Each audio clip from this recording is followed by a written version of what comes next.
नमस्कार, मैं हूं आपके साथ प्रिया सिंह सोमवंशी। 2024 में 400 प्लस का टारगेट कैसे अचीव होगा? मोदी ने इसका पूरा मास्टर प्लान रेडी कर लिया है। 30% नहीं, 40% नहीं, मोदी ने 51% का लक्ष्य बीजेपी की टास्क फोर्स को सौंप दिया है।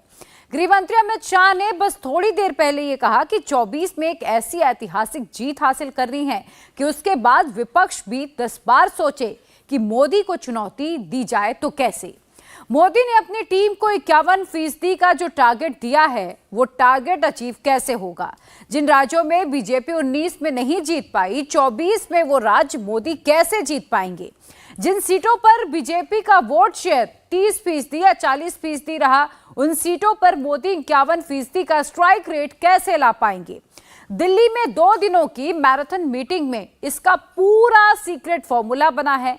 एक फॉर्मूला मोदी ने दिया तो दूसरा फॉर्मूला अमित शाह ने दिया है। बीजेपी ने किन कमजोर बूथ की पहचान कर ली है? ऐसी कितनी सीटें हैं, किन किन राज्यों में हैं जहां बीजेपी को नामुमकिन को मुमकिन करके दिखाना है? और इसके लिए मोदी ने कौन सा गणित लगाया है, कौन सा कैलकुलेशन बिठाया है?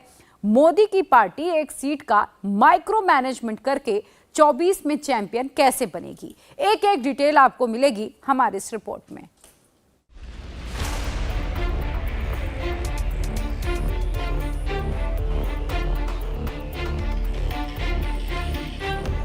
दिल्ली में शुक्रवार की रात 10 बजे बीजेपी ऑफिस से सिर्फ मोदी का काफिला नहीं निकला। नरेंद्र मोदी 24 में जीत की गारंटी लेकर निकले। 5 घंटे में मोदी ने एक एक सीट का हिसाब कैसे लगा लिया, 24 में कितने परसेंट वोट का पूरा कैलकुलेशन कर लिया। मोदी के 300 मिनट की इनसाइड स्टोरी क्या है? 300 मिनट, 400 सीट, 51% वोट। 24 के लिए मोदी की टास्क फोर्स ने कर लिया है। एक एक पॉइंट अभी से नोट। कहां कितने परसेंट वोट मिलेंगे, कहां कहां से 24 में बीजेपी की सीटें बढ़ेंगी, मोदी सब जोड़ लेते हैं तो क्या विरोधी प्लस माइनस भी नहीं कर पाते? दिल्ली में ही 2 मीटिंग्स और हुई। पहली मीटिंग इंडिया अलायंस की थी। 40 नेता जुटे, दाएं बाएं कुर्सी लगाकर बैठ गए। 24 का विनिंग फॉर्मूला तक नहीं ढूंढ पाए। फिर एक दूसरी तस्वीर आई। कांग्रेस की CWC में 50 से ज्यादा नेता जुटे। मंच और बड़ा कर दिया गया, लेकिन मोदी को 24 में हराने का मंत्र नहीं ढूंढ पाए। मगर जब मोदी ने 5 घंटे की मैराथन मीटिंग की और जब मीटिंग खत्म करके प्रधानमंत्री बाहर निकले, तो अंदर से कौन सी बड़ी खबर आई? बाहर क्या निकला? एक टारगेट निकला। मोदी ने अपनी टास्क फोर्स को 24 के लिए यही टारगेट दिया है। बीजेपी के नेताओं को अब 2 बातें करनी है। नंबर 1, पॉजिटिव नेगेटिव बिल्कुल नहीं। मोदी ने यही सलाह अपने विरोधियों को भी दी थी। नेगेटिविटी से दूर रहने की बात कही थी। अगर मैं वर्तमान चुनाव नतीजों के आधार पर कहूं, तो जो विपक्ष में बैठे हुए साथी हैं, ये उनके लिए गोल्डन अपॉर्चुनिटी है। पराजय का गुस्सा निकालने की योजना बनाने के बजाय इस पराजय में से सीख करके पिछले 9 साल से चलाई गई नकारात्मकता की प्रवृत्ति को छोड़ करके अगर सकारात्मकता के साथ आगे बढ़ेंगे, तो देश उनके तरफ देखने का दृष्टिकोण बदलेगा। उनके लिए एक नया द्वार खुल सकता है। और वो विपक्ष में है तो भी उनको एक अच्छी एडवाइस दे रहा हूं। लेकिन वो विरोधी क्या जो मोदी की सलाह मान ले? मोदी के दुश्मनों को तो मोहब्बत की दुकान में मोदी से नफरत का सामान ही बेचना है। रही बात मोदी की, तो प्रधानमंत्री को अपनी टास्क फोर्स के साथ मिलकर 2024 जीतना है। मोदी ने इसीलिए 51% का पूरा थ्रेड बनाया है। 2019 में 303 सीट जीतने वाली बीजेपी 2024 में 400 का टारगेट कैसे अचीव करेगी? प्रधानमंत्री ने इसका खाका रेडी कर लिया है और इसके लिए मोदी ने 51% वाला दूसरा टारगेट एक्टिवेट कर दिया है। सीधे सीधे कह दिया है 2024 में 51% वोट जीत सकते हैं। यानी 2014 में 31% वोट पाने वाली बीजेपी 2019 में 37% पर पहुंची और अब 2024 में मोदी 14% का जंप लगाकर 51% वोट शेयर पर पहुंचना चाहते हैं। मगर यह कैसे संभव होगा? मोदी ने इसके लिए कौन सा प्लान बनाया है? क्या भारत के चुनावी इतिहास में कोई भी पार्टी 50% वोट शेयर का आंकड़ा कभी पार कर भी पाई है? और अगर कोई 50% के आसपास गई भी है तो उसे कितनी सीटें मिली हैं? इसमें 3 प्रधानमंत्री याद आते हैं। नंबर 1 नेहरू, जिन्होंने 1957 के चुनाव में कांग्रेस को करीब 48% वोट दिलाए। तब कांग्रेस ने 371 सीटें जीती। नंबर 2 इंदिरा गांधी, जिन्होंने 1971 के चुनाव में करीब 44% वोट हासिल किए।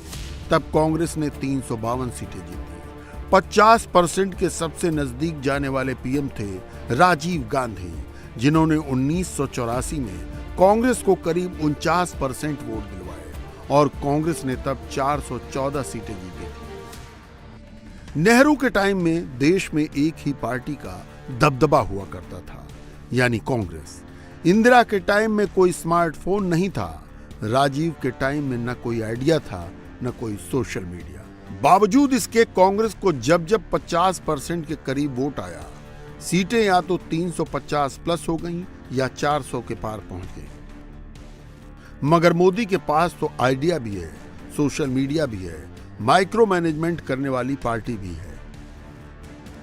ये 2023 का जमाना है और आज के जमाने में वोटर्स की फर्स्ट चॉइस मोदी ही है।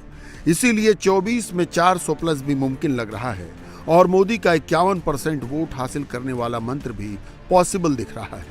अब ये होगा कैसे? एक एक करके समझते हैं। 224 सीटें तो पहले से ही मोदी के खाते में फिट हैं। 2014 के चुनाव में 136 सीटें ऐसी थीं जहां बीजेपी ने 50% या उससे ज्यादा का वोट शेयर हासिल किया। 2019 आते आते इसमें 88 सीटों का इजाफा हो गया, यानी 19 के चुनाव में 224 सीटों पर बीजेपी का वोट शेयर 50% या उससे ज्यादा था और 1984 के बाद इतने बड़े वोट शेयर से 224 सीट जीतने वाली इकलौती पार्टी बीजेपी ही थी। 2019 में एनडीए ने 45% वोट शेयर के साथ टोटल 353 सीटें जीती थी और अगर बीजेपी ने 24 में अपने खुद के ग्राफ में 14% का इजाफा कर लिया तो 400 सीट आने से कोई रोक नहीं सकता। मगर यह होगा कैसे? 543 में से 224 सीटों पर तो बीजेपी निश्चिंत है।